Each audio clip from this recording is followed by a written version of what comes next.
This is going to be our JavaScript roadmap. Now, when it comes to the time, this is arbitrary, but ideally, it should take you about 3 to 4 weeks if you are very committed to it and you're taking some time to make sure you understand every concept that you do, but you're also not stretching it a bit too much that you find yourself, taking too much time learning something that should take you like less time. So on week one, we're going to just look at the core foundations. Now, this is according to how you should be able to be doing it, but I'll be uploading the videos pretty quickly. So I'll give you enough time to just learn everything on your own. But week one, you should cover core foundations. Here we're going to talk about syntax, types, control flow, and then you'll practice on a number of coding challenges along the way on week one. This is a very core aspect for you to understand because it's going to dictate how you understand the rest of the concepts that follow. After week one, we move on to week two, and here in week two, we look at functions and data structures in general. So in functions, we're going to talk about how to declare functions, the different types of functions, scopes and closures, which are very important aspects and sort of topics that will be asked in interviews as well. Collections, basically how we store data in JavaScript. ES6 features as well. These are the new features that are introduced to JavaScript. Then you also practice on a number of things and just building a few algorithms that you can use to just understand on everything that you do on a day-to-day basis. This here functions in data structures, and then there's browser and asynchronicity.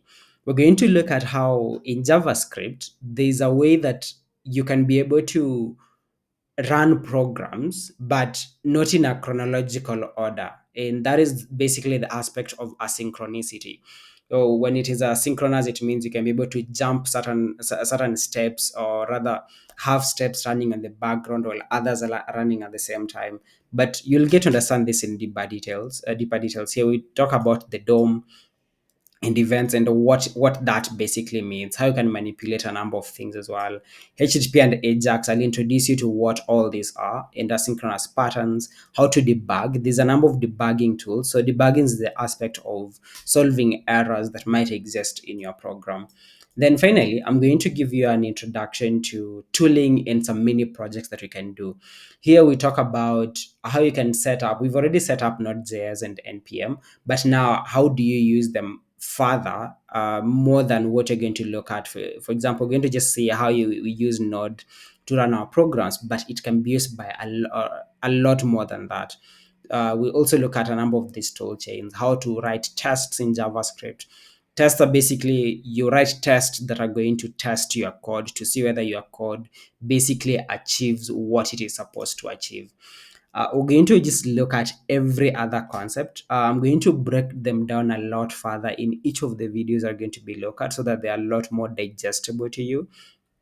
And that is going to be it. So this is the roadmap in general. I'm going to just share this as well. Actually, you should be able to just see everything as it is here.